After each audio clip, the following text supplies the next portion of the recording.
Estaba celebrando mi cumpleaños 62 en casa, cuando mi nieta de apenas 10 años, discretamente, puso una nota en mi mano. «Abuela, no comas esto, confía en mí», decía. Me quedé helada. Decidí cambiar mi cupcake por el de mi nuera, y lo que pasó 5 minutos después me dejó en shock. Pero antes de continuar, asegúrate de estar suscrito al canal y escribe en los comentarios: ¿desde dónde estás viendo este video? Nos encanta saber hasta dónde están llegando nuestras historias. Mi nombre es Guadalupe, y nunca imaginé que mi cumpleaños sería el día en que mi vida sería salvada, pero también el día en que descubriría hasta dónde puede llegar la traición familiar. Javier, mi hijo, había planeado una pequeña fiesta en su casa. Era una celebración íntima, solo nosotros 4, yo, él y Alondra, mi nuera, además de Sofía, mi nieta de 10 años. Su casa era acogedora, decorada con buen gusto en tonos beige y azul, colores que Alondra siempre decía que combinaban con la energía de la familia. Las paredes estaban decoradas con fotografías de nuestra familia, aunque noté que las imágenes donde yo aparecía sola con Javier habían disminuido gradualmente en los últimos meses. Pequeños detalles que, mirando hacia atrás, debieron haberme alertado. El ambiente era agradable esa tarde de primavera. La mesa del comedor había sido arreglada con esmero, con un mantel de encaje que yo misma les había regalado la Navidad pasada.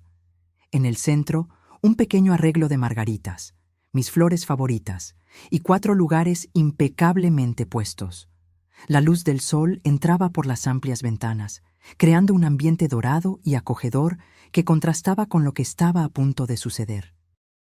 Alondra había preparado mis platos favoritos: pollo asado con hierbas, papas gratinadas y una ensalada de hojas frescas. Para el postre, había hecho cupcakes de chocolate con cobertura de queso crema, una receta que yo le había enseñado en los primeros años de su matrimonio con Javier. En ese momento, lo interpreté como un gesto de cariño, una forma de honrarme. Qué ingenua fui. «Mamá, estás maravillosa hoy», dijo Javier, abrazándome al llegar. Sus ojos brillaban con ese afecto genuino que siempre me calentó el corazón. Alondra me recibió con su habitual sonrisa contenida, un beso rápido en cada mejilla y un abrazo que siempre me pareció más protocolario que afectuoso. Sofía, sin embargo, estaba diferente. Normalmente habladora y alegre, la niña parecía tensa, casi asustada. Sus grandes ojos marrones evitaban el contacto con los míos, y cuando Alondra le pidió que me diera un abrazo, lo hizo con una rigidez que me intrigó. Atribuí su comportamiento a alguna discusión familiar o problema en la escuela. Los niños a menudo cargan pequeños mundos de preocupación que los adultos no podemos imaginar. La cena transcurrió con aparente normalidad. Conversamos sobre temas cotidianos: el trabajo de Javier en la compañía de seguros, las clases de yoga para adultos mayores a las que yo había comenzado a asistir, el progreso de Sofía en la escuela. Alondra hablaba poco, pero eso no era inusual. Siempre la consideré una mujer más reservada, aunque ahora me doy cuenta de que confundí frialdad calculadora con timidez. Noté, sin embargo, pequeños detalles inquietantes. La forma en que Alondra revisaba su celular repetidamente por debajo de la mesa. La manera en que sus ojos se fijaban en mí cuando creía que yo no la estaba mirando. El tamborileo nervioso de sus dedos en la mesa. Y, más perturbador, los intercambios de miradas entre ella y Javier, miradas que parecían llevar mensajes que yo no podía descifrar. «Es hora de cantar Feliz cumpleaños», anunció Javier después de la comida, trayendo los cupcakes en una bandeja decorativa. En lugar de un pastel tradicional, Alondra había preparado varios cupcakes, y uno de ellos tenía una pequeña corona encima. Pensé que el gesto era conmovedor, ignorando la voz interior que se preguntaba por qué no había velas para soplar. Fue cuando comenzamos a cantar «Feliz cumpleaños» que Sofía, sentada a mi lado, aprovechó el momento de distracción de sus padres para deslizar un pequeño pedazo de papel en mi mano. El movimiento fue tan discreto y rápido que ni Javier ni Alondra se dieron cuenta. La niña me lanzó una mirada intensa, casi implorativa, antes de volver a cantar con una voz forzadamente animada. Con el corazón acelerado sin saber por qué, mantuve el papel cerrado en mi mano. Esperé hasta que Javier saliera a buscar la cámara de fotos y Alondra fuera a la cocina a buscar platos para servir los cupcakes. Con manos temblorosas, desdoblé el papel por debajo de la mesa, manteniéndolo escondido de todos. El mensaje, escrito con la letra infantil pero urgente de Sofía, decía: «Abuela, no comas el cupcake, tu vida corre peligro, confía en mí». Su letra parecía desesperada, como si lo hubiera escrito a toda prisa. El mundo pareció detenerse. El sonido de todo a mi alrededor se convirtió en un zumbido distante. Miré el cupcake frente a mí, tan inocente, tan tentador. Mis ojos se encontraron con los de Sofía, que me observaba con intensidad, su pequeña cabeza inclinándose en un movimiento casi imperceptible de negación. Mi primera reacción fue de incredulidad. Seguramente mi nieta estaba imaginando cosas, pero algo en los ojos de Sofía, una urgencia y miedo genuinos, me hizo dudar. Rápidamente guardé la nota en el bolsillo de mi pantalón cuando Alondra regresó con los platos. Su sonrisa parecía normal, pero ahora la veía diferente. Había algo depredador en ella, algo calculador que me hizo sentir un escalofrío en la espalda. «Abuela, elige tu cupcake», dijo Sofía con una voz extrañamente enfática.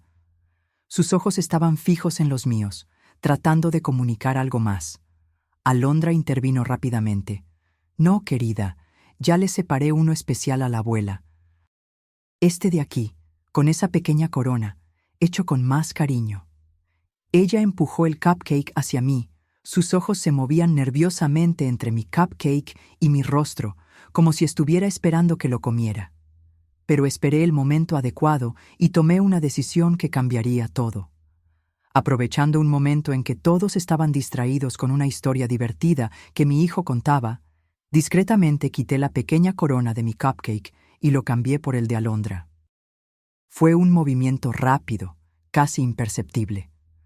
Cuando hablé de comer los cupcakes, mi hijo dijo: «Hagamos un brindis antes», propuso, levantando su copa de vino.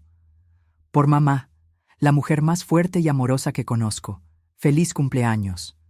Brindamos, bebimos, y entonces Alondra sugirió que todos mordiéramos nuestros cupcakes juntos para tomar una foto. Fingí llevar el mío a la boca, pero no lo mordí, observando atentamente mientras Alondra le daba un generoso mordisco a lo que debía ser mi cupcake. Pasaron exactamente 10 minutos de conversación normal. Estábamos recordando historias antiguas cuando noté el primer cambio en Alondra. Su frente comenzó a brillar con un ligero sudor, a pesar del ambiente fresco. Sus manos, siempre tan controladas, temblaban levemente al sostener el vaso de agua. «¿Estás bien, querida?», preguntó Javier, notando su palidez repentina. «Creo que sí», respondió ella con voz débil. «Tal vez algo que comí no me cayó bien». Sus ojos se encontraron con los míos por un segundo. Una mirada de confusión que rápidamente se transformó en comprensión horrorizada. Ella lo sabía. Sabía que yo había cambiado los cupcakes y ahora estaba sintiendo los efectos de lo que fuera que había puesto en el mío. Sofía observaba la escena con los ojos muy abiertos, una mezcla de miedo y alivio en su pequeño rostro. Mi corazón se encogió por ella. Qué carga para una niña tan joven descubrir que su propia madre era capaz de tal maldad. «No me siento bien», murmuró Alondra, levantándose bruscamente. Sus piernas cedieron casi de inmediato, y Javier apenas tuvo tiempo de sostenerla antes de que cayera. «Alondra», gritó él, el pánico evidente en su voz. «¿Qué está pasando? Estás pálida». Ella no pudo responder. Sus ojos se voltearon y comenzó a temblar descontroladamente, un sudor frío cubriendo su rostro ahora grisáceo. «Llama a una ambulancia», ordené, manteniendo la calma a pesar del caos interior que sentía. «Ahora, Javier». Mientras mi hijo corría al teléfono, me arrodillé al lado de Alondra. No por compasión, aunque parte de mí estaba horrorizada con lo que estaba presenciando, sino para asegurarme de que sobreviviera para enfrentar las consecuencias de sus acciones. Sofía se acercó a mí, temblando. «Abuela», susurró. No sabía qué hacer. Escuché a mamá hablando por teléfono anoche, diciendo que había conseguido un medicamento fuerte para el corazón y que lo iba a poner en tu cupcake. Dijo que nadie sospecharía porque ya estabas olvidando las cosas. Abracé a mi nieta con fuerza, protegiéndola del horror que se desarrollaba frente a nosotros. Hiciste lo correcto, mi amor. Salvaste mi vida. El viaje en ambulancia al hospital fue una pesadilla. Alondra había perdido el conocimiento por completo. Los paramédicos trabajaban frenéticamente, hablando de digoxina y posible envenenamiento. Javier estaba en shock, dividido entre el miedo por su esposa y la confusión sobre lo que realmente había sucedido. «Mamá, ¿qué está pasando?», me preguntó en el asiento trasero de la ambulancia, su voz quebrada. «¿Cómo sucedió esto?». Sostuve la nota de Sofía en mi bolsillo, sabiendo que el momento de la verdad había llegado. Pero antes de que pudiera responder, llegamos al hospital, y la urgencia de salvar a Alondra pospuso la conversación que cambiaría a nuestra familia para siempre. Mientras los médicos luchaban por estabilizarla, me senté en la sala de espera fría e impersonal, con Sofía dormida en mi regazo y el peso de la verdad presionando mi corazón. ¿Qué le diría a Javier? ¿Cómo le explicaría que su esposa, la mujer que amaba, había intentado matarme? Y, lo más importante, ¿cómo protegería a mi nieta de las consecuencias de haber expuesto a su propia madre? Las luces fluorescentes del hospital parecían intensificar la irrealidad de la situación. Hace unas horas estábamos celebrando mi cumpleaños. Ahora estaba a punto de desentrañar una trama de traición familiar que ninguno de nosotros jamás podría haber imaginado. El médico que nos atendió parecía demasiado joven para cargar con el peso de las noticias que traía. Sus ojos oscuros mostraban una seriedad que hizo que mi corazón se acelerara de aprensión. «Señora Morales», se dirigió a mí. «Soy el doctor Ramírez. Necesitamos hablar sobre la condición de la señora Cepeda». Javier, que estaba sentado a mi lado sosteniendo la mano de Sofía, se levantó de inmediato. «¿Cómo está mi esposa, doctor? ¿Va a estar bien?». El médico dudó, eligiendo sus palabras con cuidado. «Está estable por ahora, pero encontramos algo muy preocupante en los análisis de sangre».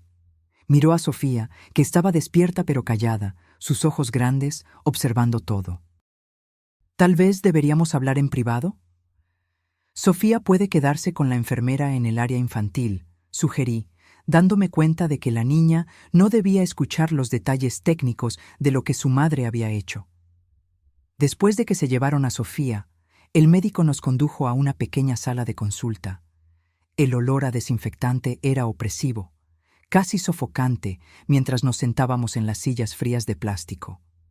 Los análisis de sangre de la señora Cepeda mostraron niveles alarmantes de digoxina, explicó el doctor Ramírez. Es un medicamento que se usa para tratar afecciones cardíacas, pero en la cantidad que encontramos en su sistema es potencialmente letal. Javier palideció, su expresión una mezcla de confusión y horror. ¿Digoxina? Alondra no tiene problemas cardíacos. ¿Cómo es que esto? ¿Por qué? Esa es exactamente la pregunta, señor Cepeda. Su esposa no debería tener digoxina en su sistema, y la cantidad que encontramos. El médico hizo una pausa significativa. Bueno, no llegó allí por accidente. Fue en ese momento que me di cuenta de que no podía posponer más la verdad. Con manos temblorosas, saqué la nota de Sofía de mi bolsillo y se la entregué a Javier. «Hijo». Mi voz sonó más firme de lo que esperaba. «Sofía me dio esto antes de cortar los cupcakes».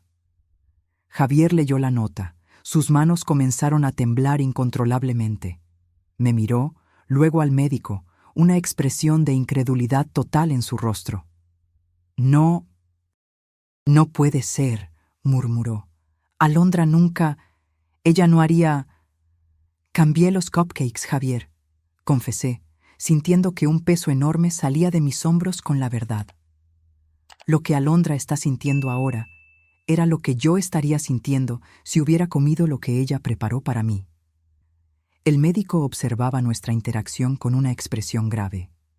Señor Cepeda, señora Morales, tendré que reportar esto a la policía. El envenenamiento es un asunto serio, especialmente considerando los niveles de toxicidad que encontramos. Javier parecía haber envejecido 10 años en pocos minutos.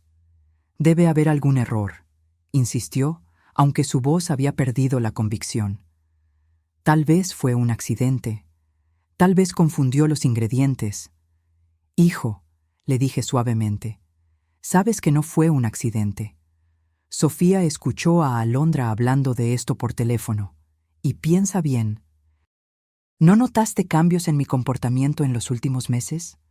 ¿Confusión, olvidos, mareos? Su rostro mostró el momento exacto en que la comprensión lo golpeó. Dios mío, susurró. Alondra me había estado diciendo que estabas mostrando signos de demencia temprana, que necesitábamos considerar opciones de cuidado asistido para ti. Se cubrió el rostro con las manos, y yo le creí. El doctor Ramírez intervino con suavidad. Señor Cepeda, nos gustaría hacerle análisis de sangre a su madre también. Si su esposa ha estado administrándole digoxina a la señora Morales por algún tiempo, necesitamos evaluar los daños potenciales en su corazón. Acepté de inmediato. Mientras el médico salía para preparar los análisis, me quedé a solas con mi hijo, un abismo de traición y horror entre nosotros. Mamá, Javier finalmente habló con la voz ahogada. ¿Cómo pudo pasar esto? ¿Por qué? ¿Por qué Alondra le haría algo así a ti? Dinero, probablemente, respondí, sintiendo una extraña calma ahora que la verdad estaba saliendo a la luz. ¿Recuerdas la herencia que recibí de la tía Gabriela hace 6 meses? Fue cuando los olvidos comenzaron, cuando Alondra comenzó a visitarme más, siempre trayendo té o comida preparada especialmente para mí. Javier pareció físicamente golpeado por mis palabras. Ella estaba planeando matarte y usar mi nombre, nuestra relación, para conseguir tu dinero. Y Sofía lo descubrió, agregué. Imagina el peso que esa niña ha cargado, descubriendo lo que su propia madre estaba haciendo. En ese momento, la puerta se abrió y una mujer de mediana edad entró, seguida por un oficial uniformado. Señora Morales, señor Cepeda, soy la detective Méndez. Necesitamos hablar sobre lo que sucedió hoy.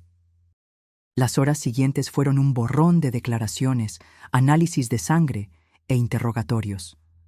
La detective Méndez era meticulosa y compasiva, especialmente al hablar con Sofía. La niña, valiente más allá de sus años, contó cómo se había despertado la noche anterior con sed y había escuchado a su madre por teléfono en la cocina. Estaba hablando de la abuela, explicó Sofía, su vocecita temblando ligeramente. Dijo que había conseguido un medicamento fuerte que haría que pareciera natural. Que la abuela ya estaba mostrando signos de confusión y nadie sospecharía. Sus ojos se llenaron de lágrimas. Sabía que estaba mal. Mamá siempre me enseñó que envenenar está mal. En las historias, solo los villanos envenenan a las personas. La simplicidad moral de una niña de 10 años contrastaba dolorosamente con la complejidad de la traición adulta. Mientras Sofía hablaba, sostuve su mano, maravillada con su valentía y claridad de pensamiento. Los resultados de mis análisis de sangre confirmaron nuestras sospechas. Había rastros de digoxina en mi sistema, no lo suficiente para ser fatal, pero indicando claramente que había estado siendo envenenada gradualmente durante semanas, tal vez meses. El envenenamiento crónico con digoxina puede causar confusión, problemas de memoria, fatiga, explicó el doctor Ramírez. Síntomas fácilmente atribuibles a la edad o demencia temprana, especialmente por familiares sin entrenamiento médico.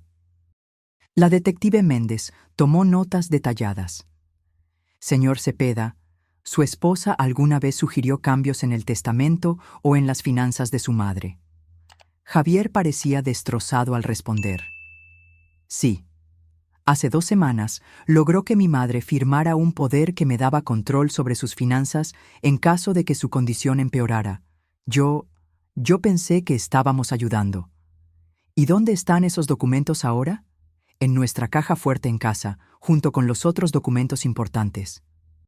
La detective le pidió a Javier que recuperara esos papeles lo antes posible. Necesitaremos investigar cuándo fueron redactados y quién los preparó. Los documentos obtenidos bajo falsas premisas o coerción son legalmente inválidos. Mientras esta conversación sucedía, yo observaba a Sofía, que se había acurrucado en una silla en la esquina de la sala. Sus pequeños hombros cargaban un peso inmenso. Había denunciado a su propia madre, algo que ninguna niña debería tener que hacer.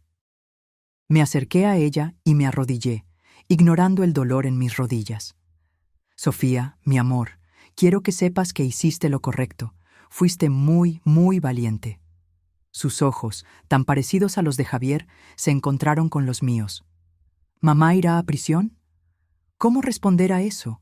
¿Cómo explicarle a una niña que sí, su madre probablemente iría a prisión por intentar matar a su abuela? ¿Que nuestra familia nunca más sería la misma? No sé qué va a pasar con tu madre, respondí honestamente. Pero sé que tú, tu papá y yo estaremos juntos. Nos cuidaremos unos a otros, pase lo que pase. Ella asintió, una comprensión más allá de su edad en sus ojos. Mamá hizo algo muy malo, ¿verdad? Sí, querida, respondí, sosteniendo sus pequeñas manos en las mías. Pero eso no significa que hiciste algo malo al contarnos. Salvaste mi vida, Sofía. Esa noche, ninguno de nosotros regresó a casa. Javier y Sofía se quedaron conmigo en un hotel cerca del hospital. Ninguno de nosotros queriendo enfrentar la casa que ahora parecía contaminada por la traición de Alondra. Sofía durmió entre nosotros en una cama grande, su respiración finalmente tranquila después de horas de llanto. En la oscuridad de la habitación, Javier me susurró: «Mamá, ¿cómo vamos a seguir adelante después de esto? ¿Cómo le explicamos a Sofía que su madre intentó? No pudo completar la frase. Día a día, respondí, sintiendo el peso y la sabiduría de mis 62 años. Así es como seguimos, un día a la vez, con verdad y amor. Mientras Sofía dormía entre nosotros, un símbolo de la inocencia en medio de la traición, me prometí a mí misma que, de alguna manera, encontraríamos un camino a través de esta pesadilla. No solo por mí, no solo por Javier, sino principalmente por esta niña valiente que había sacrificado tanto por hacer lo que era correcto. A la mañana siguiente, nos informaron que Alondra había recuperado el conocimiento. Su estado era estable, aunque los médicos continuaban monitoreando su corazón de cerca. La detective Méndez sugirió que la confrontara, con la policía presente para registrar cualquier confesión o declaración incriminatoria. No estoy segura de poder enfrentarla, confesé, sintiendo un temblor en las manos al pensar en mirar a los ojos de la mujer que había planeado metódicamente mi muerte. Lo entiendo completamente, respondió la detective con amabilidad. Pero su testimonio directo sería muy valioso para el caso, y francamente, señora Morales, muchas víctimas encuentran un cierto cierre al confrontar a sus agresores. Javier se ofreció a ir conmigo, pero decidimos que Sofía debería quedarse con una asistente social durante esa visita. La niña ya había enfrentado suficiente trauma y verla ciertamente desestabilizaría a Alondra, potencialmente comprometiendo el interrogatorio. Caminando por los pasillos del hospital hacia la habitación de Alondra, sentí como si estuviera caminando hacia mi propia ejecución. El olor a desinfectante parecía más fuerte, las luces fluorescentes más duras. Javier sostenía mi brazo, pero no sabía si era para darme apoyo o para buscar fuerza. 2 policías uniformados custodiaban la puerta de la habitación. Adentro, Alondra estaba pálida contra las sábanas blancas, tubos intravenosos conectados a su brazo. Cuando nos vio, su rostro mostró una mezcla desconcertante de emociones: sorpresa, miedo Y luego, rápidamente, una máscara de preocupación y vulnerabilidad. «Guadalupe», dijo con voz débil, extendiendo una mano hacia mí. «Gracias a Dios que estás bien. Estaba tan asustada». La facilidad con la que asumió el papel de víctima preocupada me dejó momentáneamente sin palabras. Era como si estuviéramos en realidades completamente diferentes. «No, Alondra», respondí finalmente, manteniendo distancia de la cama. «No vamos a hacer esto. Sabemos lo que hiciste. Sofía escuchó tu conversación telefónica. Sabemos lo de la digoxina». Al mencionar a Sofía, vi el primer destello de genuino shock en su rostro. No había considerado que su hijastra pudiera ser la fuente de la denuncia. Por un momento, su máscara se deslizó, revelando algo frío y calculador en sus ojos. «No sé de qué estás hablando», insistió, pero su voz había perdido la fragilidad fingida. «Estoy confundida. Los médicos dijeron que fui envenenada. ¿Cómo puedes acusarme de algo así cuando yo soy la víctima?» Javier, que había permanecido en silencio hasta entonces, dio un paso al frente. «Encontramos los frascos, Alondra, en el fondo de tu cajón de lencería, digoxina, a nombre de un paciente que no existe». Eso era un farol. No habíamos buscado en su casa todavía, pero su reacción lo confirmó todo. Su rostro palideció aún más y por un instante vi pánico en sus ojos. «No entienden», dijo, cambiando de táctica. «Estábamos tratando de ayudar a Guadalupe. Está confundida, está perdiendo la memoria. Tú mismo lo viste, Javier. Sus episodios se están volviendo más frecuentes». «No había episodios», respondió Javier, su voz temblando de rabia contenida. «Eras tú, envenenándola lentamente, haciéndonos creer que estaba desarrollando demencia. ¿Por qué, Alondra? ¿Por su dinero? ¿Por la casa?» Alondra mantuvo el silencio por un largo momento, evaluando sus opciones. La detective Méndez, que observaba desde la esquina, se acercó.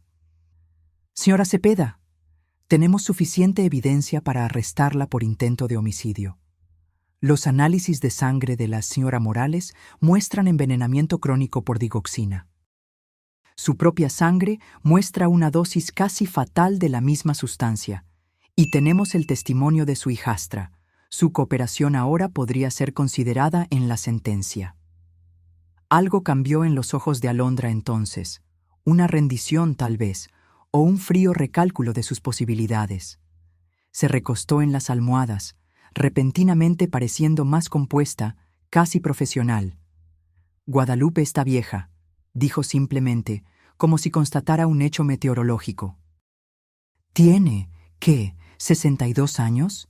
¿Cuánto más de vida útil y digna le quedaría? ¿5 años? ¿10? ¿Y luego qué? Pañales, confusión, una carga para todos nosotros». Sus palabras me golpearon como golpes físicos. La crueldad casual, la forma en que había reducido mi existencia a una inconveniencia con fecha de vencimiento. «Le estaba ofreciendo una salida misericordiosa», continuó Alondra. «Una muerte tranquila, sin dolor, sin la indignidad del deterioro. Y sí, luego Javier tendría la herencia, que es su derecho como hijo único. Él podría finalmente dejar ese trabajo mediocre. Podríamos darle a Sofía la educación que se merece». «Intentaste matarme», dije, encontrando mi voz finalmente. «Te acercaste a mí, fingiste que te importaba, mientras me envenenabas poco a poco. ¿Cómo pudiste, Alondra? Confié en ti». Por primera vez, algo parecido a emoción genuina cruzó su rostro. No remordimiento, sino una especie de irritación impaciente. «Por favor, Guadalupe, no seas tan dramática. ¿Crees que eres especial? Solo eres una anciana con dinero. Hay miles como tú, aferrándose a recursos que podrían beneficiar a la generación más joven». Javier avanzó, su rostro contorsionado de furia. «Cállate. ¿Cómo puedes hablar así de mi madre? ¿Cómo pudiste hacernos esto a nosotros? ¿A Sofía? ¿Pensaste en cómo esto afectaría a tu propia hija?» «Sofía es joven», respondió Alondra fríamente. «Lo superará. Los niños son resilientes». La detective Méndez le hizo un gesto al oficial que estaba grabando la conversación. Creo que tenemos suficiente. Señora Cepeda, está formalmente arrestada por el intento de homicidio de Guadalupe Morales. Tiene el derecho de permanecer en silencio.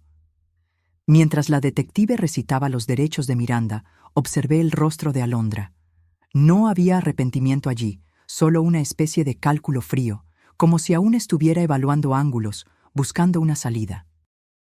Sus ojos se encontraron con los míos por última vez, y vi algo que me heló hasta la médula. No odio o rabia, sino una indiferencia total hacia mi valor como ser humano. Salimos de la habitación en silencio, Javier y yo sosteniéndonos el uno al otro. En el pasillo, lejos de los oídos de Alondra, él se desmoronó, apoyándose en la pared y deslizándose hasta el suelo. «¿Cómo no lo vi?», sollozó, cubriéndose el rostro con las manos. «¿Cómo pude ser tan ciego? Ella estaba envenenando a mi madre justo debajo de mi nariz, y yo no solo no me di cuenta, sino que la ayudé, creyendo las mentiras sobre la demencia». Me arrodillé a su lado, ignorando el dolor en mis viejas rodillas, y sostuve su rostro entre mis manos. «Hijo, no tenías forma de saberlo. Alondra es manipuladora, es lo que hace, nos engañó a todos. Pero soy tu hijo», insistió, con la voz ahogada. «Debería protegerte. En cambio, estaba planeando ponerte en un asilo porque creía que te estabas volviendo senil». La detective Méndez se acercó, ofreciéndole pañuelos a Javier y dándonos un momento para recuperarnos. «Señor Cepeda», dijo amablemente, «las personas como su esposa son expertas en manipulación. Construyen mentiras tan convincentes que incluso los profesionales entrenados pueden ser engañados. No se culpe». Regresamos al hotel, donde Sofía nos esperaba con la asistente social. La niña corrió a los brazos de su padre tan pronto como nos vio, y mi corazón se encogió al ver el vínculo entre ellos, algo genuino y puro en medio de tanta falsedad. Los días siguientes fueron un borrón de declaraciones policiales, consultas con abogados y largas conversaciones con psicólogos, especialmente para Sofía. Alondra fue transferida del hospital a la prisión tan pronto como su estado de salud lo permitió, acusada formalmente de intento de homicidio premeditado. La investigación reveló horrores que ni imaginábamos. En su computadora, la policía encontró extensas búsquedas sobre envenenamiento por digoxina, síntomas de demencia y cómo falsificar documentos legales. También había correos electrónicos intercambiados con una inmobiliaria sobre la venta de mi casa, algo que sería posible tan pronto como el poder que me había hecho firmar entrara en vigor. Más perturbadoras aún fueron las conversaciones con un hombre llamado Rafael, aparentemente un exnovio con quien había mantenido contacto. En los mensajes, ella discutía abiertamente sus planes. «La vieja no durará más de 2 meses. Ya conseguí el poder. Cuando la internen por demencia, venderemos la casa y seremos libres». En otros mensajes, detallaba cómo estaba aumentando gradualmente las dosis de digoxina, quejándose de que yo era más resistente de lo que esperaba.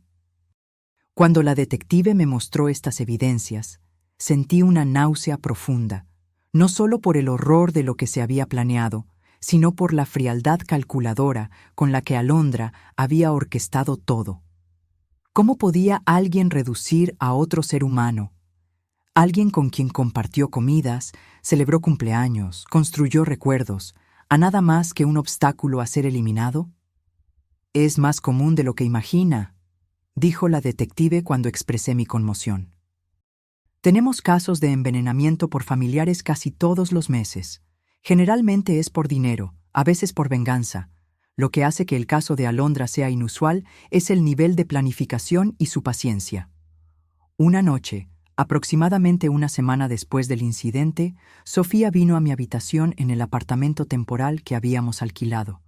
Javier finalmente se había quedado dormido después de días de insomnio, y la niña debería estar durmiendo también. «Abuela», susurró, sus ojos grandes en la penumbra, «¿puedo contarte algo?».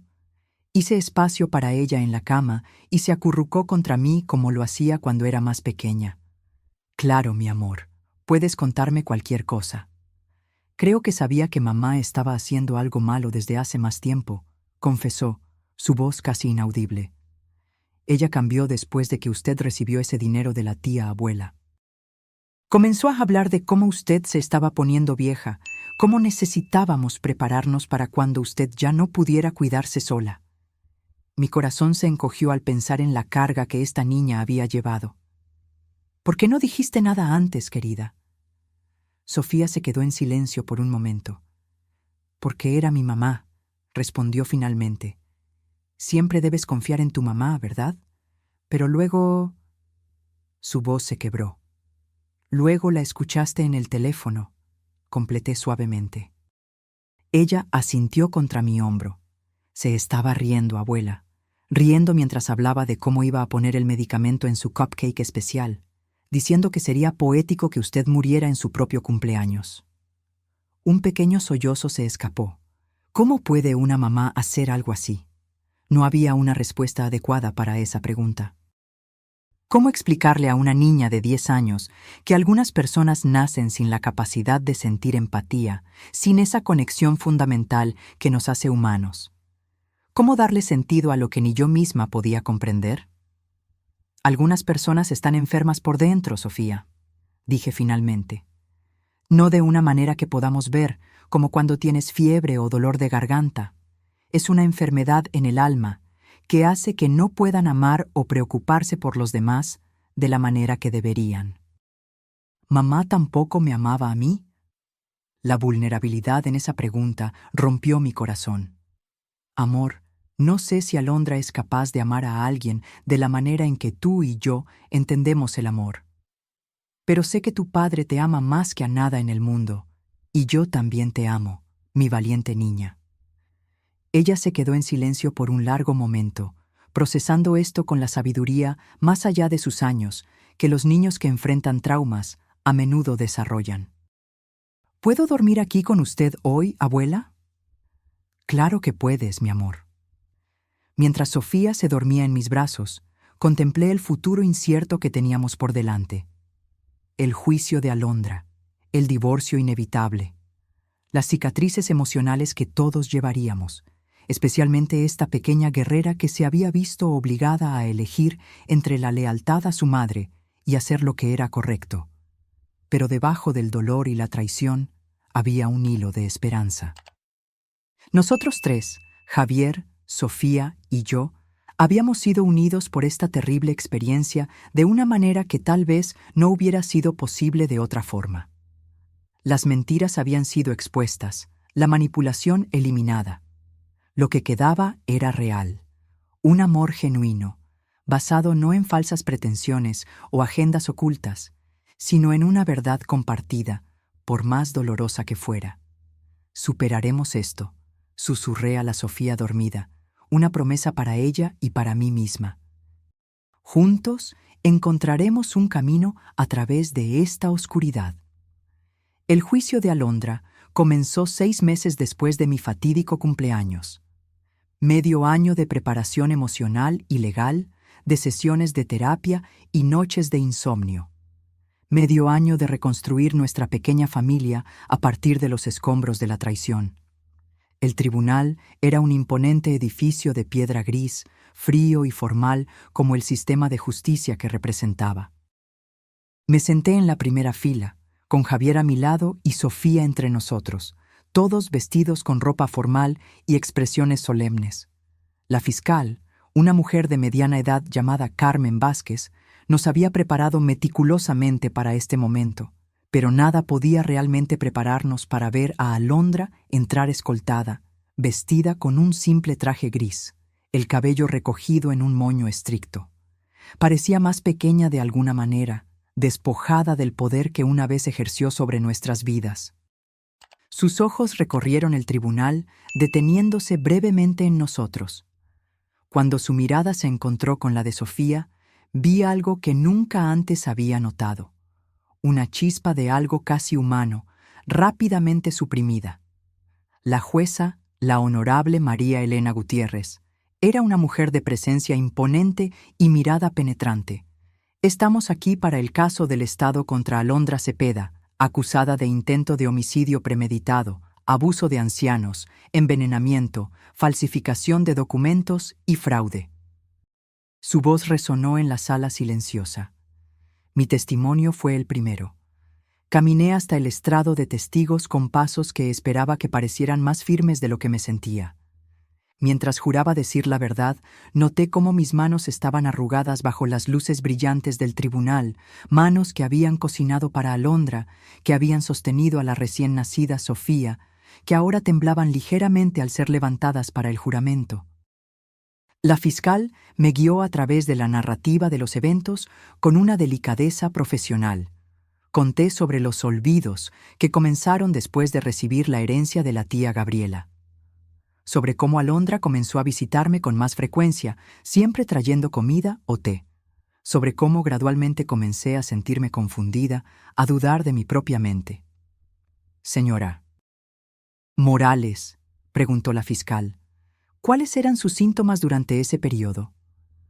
Mareo, confusión, fatiga extrema, respondí, sintiendo el peso de los recuerdos. Había días en que no podía recordar lo que había hecho por la mañana, momentos en que me perdía en medio de una frase. Empecé a pensar que estaba desarrollando demencia, como mi esposo. ¿Y estos síntomas ocurrían con algún patrón específico? Siempre empeoraban después de las visitas de Alondra. En ese momento, lo atribuía a la agitación de tener compañía. Ahora sé que era porque ella estaba poniendo digoxina en mi comida o bebida. La defensa, naturalmente, intentó desacreditar mi testimonio. El abogado de Alondra, un hombre delgado con ojos calculadores, insinuó que yo realmente podría estar sufriendo de demencia temprana y que las acusaciones eran el resultado de confusión mental. Sugirió que tal vez yo había puesto la digoxina en el cupcake de Alondra en un momento de paranoia. «Señora Morales», preguntó con falsa solicitud, ¿no es cierto que su propia madre fue diagnosticada con Alzheimer a los 63 años? ¿Solo un año más que su edad actual? Mantuve la compostura, aunque sentí que mi rostro se calentaba de indignación. Mi madre tuvo Alzheimer, sí, pero a diferencia de su condición, mis síntomas comenzaron y se detuvieron de acuerdo con la presencia de su cliente en mi vida, y, curiosamente, desaparecieron por completo después de mi envenenado cumpleaños. Los resultados de los análisis médicos hablaron por sí solos. Los informes toxicológicos mostraron claramente la presencia de digoxina en mi sistema, no en niveles letales, pero consistentes con envenenamiento crónico. El testimonio del doctor Ramírez confirmó que mis síntomas eran totalmente compatibles con intoxicación por digoxina, no con demencia. Pero fue el testimonio de Sofía lo que silenció la sala del tribunal. Pequeña y solemne en su vestido azul marino, habló con una claridad que hizo que varios jurados se secaran los ojos. «Escuché a mi mamá en el teléfono», dijo, su voz sorprendentemente firme. Se estaba riendo de poner medicamento en el cupcake especial de la abuela. Dijo que sería el último cumpleaños de ella. «¿Y qué hiciste después de escuchar eso, Sofía?», preguntó suavemente la fiscal. Me dio miedo. No sabía qué hacer. Luego recordé lo que la maestra siempre dice sobre ver algo malo. Si ves algo, di algo. Así que le escribí una nota a la abuela. Fue una decisión muy valiente, comentó la fiscal. ¿Tenías miedo de lo que podría pasar? Sofía miró directamente a Alondra por primera vez. Tenía miedo de que la abuela muriera, y tenía miedo de que mi mamá se enojara conmigo. Pero la abuela siempre me enseñó que tenemos que hacer lo correcto, incluso cuando es difícil. En las semanas que siguieron, el juicio reveló la extensión completa de los planes de Alondra. Expertos forenses recuperaron correos electrónicos borrados, historiales de búsqueda y mensajes de texto que pintaban un cuadro de una manipulación meticulosamente planeada. Las evidencias médicas eran incuestionables. Los documentos legales que me había hecho firmar fueron claramente obtenidos bajo coerción y falsas premisas. Más devastador aún fue el descubrimiento, a través de la investigación más profunda de la detective Méndez, de que Alondra había hecho esto antes. Una anciana en Tijuana, prima lejana de su primer marido, había muerto en circunstancias similares 3 años antes. Elena Gómez, de 76 años, había dejado una modesta herencia a Alondra después de una repentina enfermedad degenerativa. Los familiares habían sospechado, pero sin pruebas concretas, nada se pudo hacer en ese momento. El patrón es idéntico, explicó la detective en el tribunal. Acercamiento gradual, ganancia de confianza, sugerencias de deterioro mental, aislamiento de la víctima de otros familiares, documentos legales modificados y, finalmente, una muerte que parecía natural. Cuando llegó el turno de Alondra de testificar, su estrategia había cambiado. Ya no era la manipuladora segura que yo había confrontado en el hospital, ahora se presentaba como una mujer rota, víctima de abuso en la infancia, sufriendo de trastorno límite de la personalidad que la hacía incapaz de comprender completamente la moralidad de sus acciones. Yo solo quería lo mejor para nuestra familia, dijo, con lágrimas perfectamente cayendo por su rostro. Javier era infeliz en su trabajo. Sofía necesitaba una mejor educación. Yo no estaba pensando con claridad. Simplemente vi una solución para nuestros problemas. Observé su actuación con una mezcla de fascinación y repulsión. Había algo casi admirable en la forma en que podía reinventarse, adaptando su personalidad a las circunstancias como un camaleón. Si no fuera por la montaña de evidencia en su contra, casi podría haber creído en su contrición. Los jurados no fueron engañados. Después de solo 6 horas de deliberación, regresaron con el veredicto: culpable de todos los cargos. La sentencia: 25 años de prisión sin posibilidad de libertad condicional, considerando la premeditación y el historial de comportamiento similar.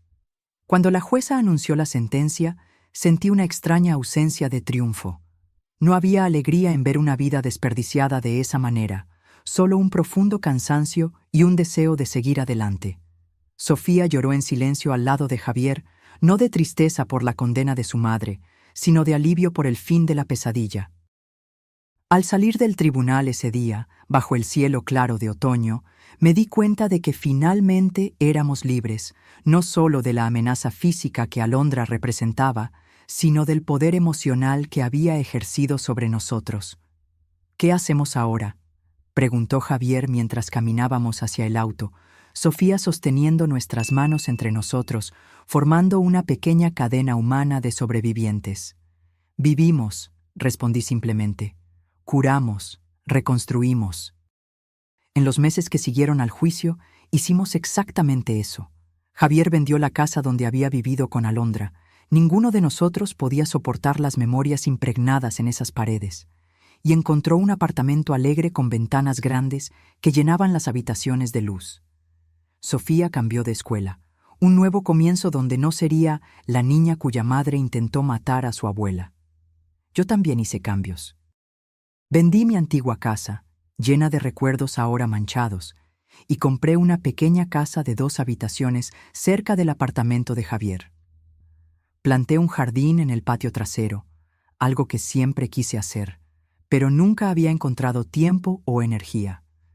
Había algo profundamente terapéutico en hundir las manos en la tierra, en nutrir vida nueva después de haber estado tan cerca de la muerte. Sofía pasaba las tardes conmigo después de la escuela mientras Javier trabajaba.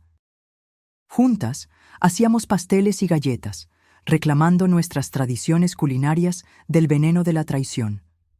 Yo le enseñaba a tejer, a jugar ajedrez, a reconocer las constelaciones en el cielo nocturno. A cambio, ella me enseñaba a usar una tableta, a jugar sus videojuegos favoritos, a comprender las complejidades de la música que los jóvenes escuchaban hoy en día. Gradualmente, las heridas comenzaron a cicatrizar. No perfectamente, siempre habría cicatrices, pero lo suficiente para que pudiéramos encontrar alegría de nuevo, para que pudiéramos confiar, aunque con cautela. Un año después del incidente del cupcake, celebramos mi cumpleaños 63. Fue una fiesta sencilla en el jardín de mi nueva casa. Solo nosotros 3, más algunos nuevos amigos que había hecho en el grupo de apoyo para sobrevivientes de abuso de ancianos al que comencé a asistir. Javier preparó una parrillada y Sofía había decorado el patio con linternas de colores. No hubo cupcakes. Creo que nunca más podríamos mirar uno sin recordar. En su lugar, Sofía y Javier prepararon un pastel simple de chocolate. Cuando se encendieron las velas, miré los rostros a mi alrededor, iluminados por la luz dorada. Rostros de personas que me amaban genuinamente, sin segundas intenciones ni agendas ocultas. «Pide un deseo, abuela», dijo Sofía, con sus ojos brillando. Cerré los ojos y deseé lo que ya habíamos comenzado a construir. Una vida de verdad, de confianza restaurada, de amor que sana. Cuando soplé las velas, sentí no solo el peso de mis 63 años, sino también la ligereza de quien ha ganado una segunda oportunidad. Han pasado 3 años desde el cumpleaños, que casi fue mi último. Hoy, a los 65 años, me encuentro reflexionando sobre todo lo que ha cambiado y todo lo que he aprendido sobre la confianza, la traición y, sorprendentemente, el perdón. Javier encontró un nuevo amor. Carmen es profesora de literatura en la universidad local, una mujer de risa fácil y ojos amables que entró en nuestras vidas como una brisa fresca después de una tormenta. Al principio, Javier estaba reacio, cargando el peso de la culpa y el miedo. «¿Y si no puedo ver las señales de nuevo?», me confesó una noche. «¿Y si mi juicio está permanentemente comprometido?». «Hijo», respondí, sosteniendo sus manos, «lo que sucedió no fue un fallo de tu juicio. Fue el resultado de la habilidad excepcional de Alondra para manipular y engañar. Y ahora todos nosotros tenemos detectores de mentiras más agudos». Cuando Carmen vino a cenar a mi casa por primera vez, la observé con ojos entrenados por la amarga experiencia. Pero donde Alondra había mostrado sonrisas calculadas e interés superficial, Carmen ofrecía risas genuinas y curiosidad sincera. Donde Alondra había aislado a Javier de mí, Carmen incentivaba nuestra relación, sugiriendo a menudo actividades para los 3, y pronto para los 4, incluyendo a Sofía. Sofía, ahora de 13 años, floreció bajo el cuidado constante de su padre y mi amor incondicional. La terapia la ayudó a procesar la traición de su madre y a entender que no había sido su culpa. «Tomaste la decisión más valiente y correcta posible», le aseguró su terapeuta repetidamente. «Salvaste a tu abuela y ayudaste a tu madre a enfrentar las consecuencias de sus elecciones». Aún hay días difíciles, por supuesto, días en que Sofía regresa de la escuela con ojos rojos porque algún niño cruel mencionó a su madre asesina. Días en que se pregunta si también podría volverse como Alondra, un miedo que abordamos de inmediato con amor y terapia. «La bondad no es solo algo con lo que nacemos», le expliqué durante una de esas crisis. «También es una elección que hacemos todos los días, y tú, mi querida, haces esa elección constantemente». La vida de Alondra en prisión sigue siendo una presencia periférica en nuestras vidas. Ella escribe cartas ocasionalmente, a Javier, a Sofía, incluso a mí. Las primeras eran manipuladoras, llenas de autovictimización e intentos sutiles de sembrar discordia. «Tu padre nunca te cuenta la verdad completa, Sofía», escribió una vez. «Pregúntale sobre nuestra cuenta bancaria secreta». No había cuenta secreta, solo otro intento de crear desconfianza. Con el tiempo, cuando sus manipulaciones no obtuvieron respuesta, las cartas se volvieron más honestas, o al menos tan honestas como alguien como Alondra puede ser. «No sé por qué hice lo que hice», escribió en su carta más reciente. «Hay algo roto en mí que no puedo arreglar». Javier lee las cartas, responde ocasionalmente con actualizaciones simples sobre la vida de Sofía, pero mantiene límites firmes. Sofía, después de una cuidadosa consideración y discusiones con su terapeuta, decidió no leer las cartas de su madre hasta sentirse emocionalmente preparada, tal vez cuando sea mayor. Yo, sorprendentemente, respondí a una de las cartas de Alondra. no por un deseo de reconciliación o por una necesidad no resuelta de confrontación, sino por algo más complejo, un deseo de entender lo incomprensible. ¿Por qué yo?, le pregunté directamente. De todas las personas con recursos que podrías haber elegido como objetivo, ¿por qué la madre de tu marido? Su respuesta llegó semanas después, escrita con una letra extrañamente infantil para una mujer de su inteligencia. Estabas allí, confiabas en mí, era fácil. La crueldad casual de esas palabras me golpeó de una manera que ni siquiera sus acciones anteriores lo habían hecho. La aleatoriedad de eso. Podría haber sido cualquier persona con dinero que se cruzara en su camino y bajara la guardia. Este entendimiento trajo consigo un tipo extraño de liberación. La traición de Alondra nunca fue realmente sobre mí, mis fallas, mi ingenuidad, mis vulnerabilidades. Fue sobre los vacíos dentro de ella que nada podía llenar. Con esta comprensión vino no el perdón, exactamente, sino una especie de desapego. Ya no necesitaba cargar la ira como una armadura contra futuras traiciones. En su lugar, redirigí mi energía hacia algo más constructivo. Junto con otras 2 sobrevivientes de abuso de ancianos que conocí en el grupo de apoyo, fundé una pequeña organización llamada Vigilancia Plateada. Nuestro objetivo es educar a los ancianos y sus familias sobre las señales de abuso financiero y físico, especialmente cuando proviene de personas cercanas y de confianza. Visitamos centros comunitarios, residencias asistidas y grupos de jubilados, compartiendo nuestras historias y proporcionando recursos concretos. El aislamiento es la primera táctica, explicamos. Si alguien está tratando de limitar su acceso a otros seres queridos o amigos, eso es una señal de alerta. Más importante aún, enfatizamos que no hay vergüenza en haber sido engañado. Los manipuladores son especialistas en lo que hacen, digo en cada charla. Estudian tus vulnerabilidades, ganan tu confianza y explotan exactamente lo que más valoras, a menudo tu amor por tu familia. Nuestro trabajo generó un interés inesperado de los medios locales. Un periódico hizo un reportaje sobre nosotros, lo que llevó a una entrevista en la televisión. De repente, estaba recibiendo correos electrónicos y llamadas de personas de todo el país que habían pasado por experiencias similares o sospechaban que algo estaba mal en sus familias. Mi nuera insiste en que me estoy volviendo confusa, escribió una mujer de 78 años. Pero solo me siento así después de que ella me trae su té especial. Orientamos a esta señora a buscar ayuda médica de inmediato y a contactar a las autoridades. Semanas después, nos escribió de nuevo, confirmando que los análisis toxicológicos habían detectado sedantes en su sistema. Este trabajo se convirtió en mi misión, mi forma de transformar la traición en algo significativo. Cada persona que ayudamos a protegerse es una pequeña victoria contra lo que Alondra representa, la explotación de los vulnerables por aquellos que deberían cuidarlos. En casa, nuestra pequeña familia expandida encontró nuevos ritmos y tradiciones.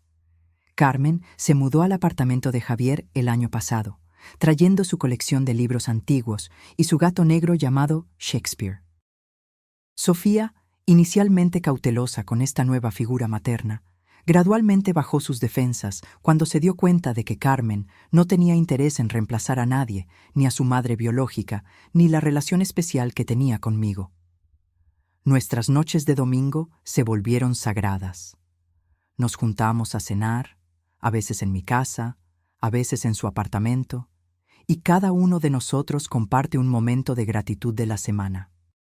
Es una práctica simple, pero que nos mantiene anclados en el presente, apreciando lo que tenemos en lugar de rumiar el pasado. Estoy agradecida por mi nueva amiga Lucía, compartió Sofía recientemente.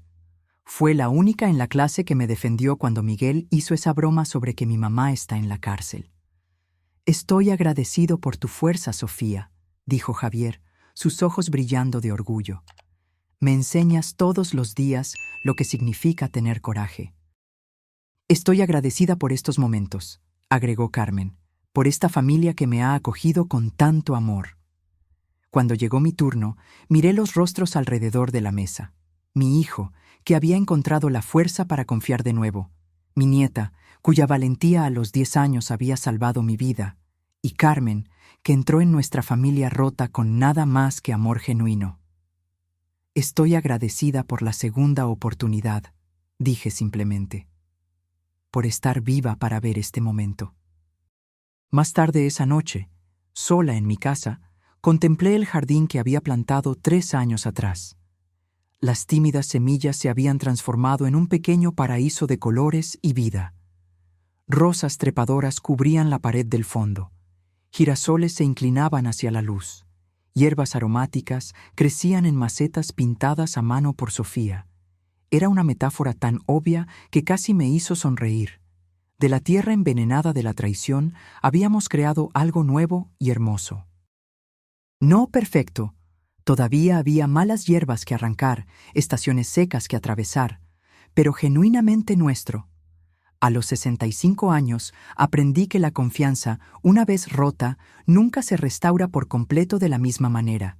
Crece diferente, más cautelosa tal vez, pero también más valorada por saber lo que significa perderla. Como un hueso que se cura después de una fractura, puede volverse más fuerte exactamente en el punto donde se rompió. Rodeada por mi familia, sentí una profunda gratitud por el viaje que habíamos recorrido juntos.